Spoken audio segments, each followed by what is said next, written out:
Varachha road એ સુરત શહેરનો મુખ્ય પ્રવેશ દ્વાર છે અને આ વરાછા રોડ ઉપર શ્રીનાથજી ફ્લાયઓવર બ્રિજ સૌથી સુરત શહેરનો મોટો બ્રિજ છે અને નાના વરાછાથી સરથાણા જગતનાકા સુધીનો બીજો બ્રિજ છે. આ બંને બ્રિજ નીચે વર્ષોથી ગેરકાયદેસર લોકો વસવાટ કરે છે, ખૂબ મોટા પ્રમાણમાં વસવાટ કરે છે. આ બ્રિજ નીચે અનેક વાહનો, સંખ્યાબંધ વાહનોનું દબાણ પણ હોય છે, જેસીબી, મોટા ટ્રક, ટેમ્પાઓ, ટ્રેક્ટરો. એના કારણે ખૂબ ભયંકર ગંદકી પણ થાય છે. આ બ્રિજ નીચે ગેરકાયદેસર લોકો ફક્ત રહે છે એવું નથી, વસવાટ કરે એવું નથી, પણ એમના ધંધા પણ 2 નંબરના છે.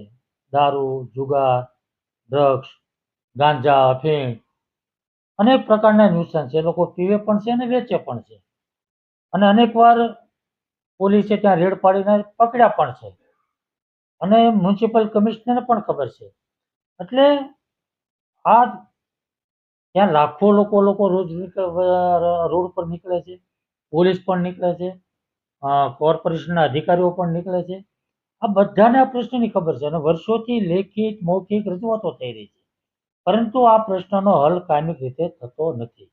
ને એટલા માટે મેં પત્ર લખ્યો છે કે ફ્લાયઓવર બ્રિજ નીચે અને વલ્ભાચાર્ય રોડ, જે જ્યાં ચાલવા માટેનો ટ્રેક બનાવ્યો છે, ત્યાં પણ આ પરિસ્થિતિ છે, ત્યાં પણ લોકો રહે છે, ત્યાં પણ ગેરકાયદેસર ધંધાઓ ચાલે.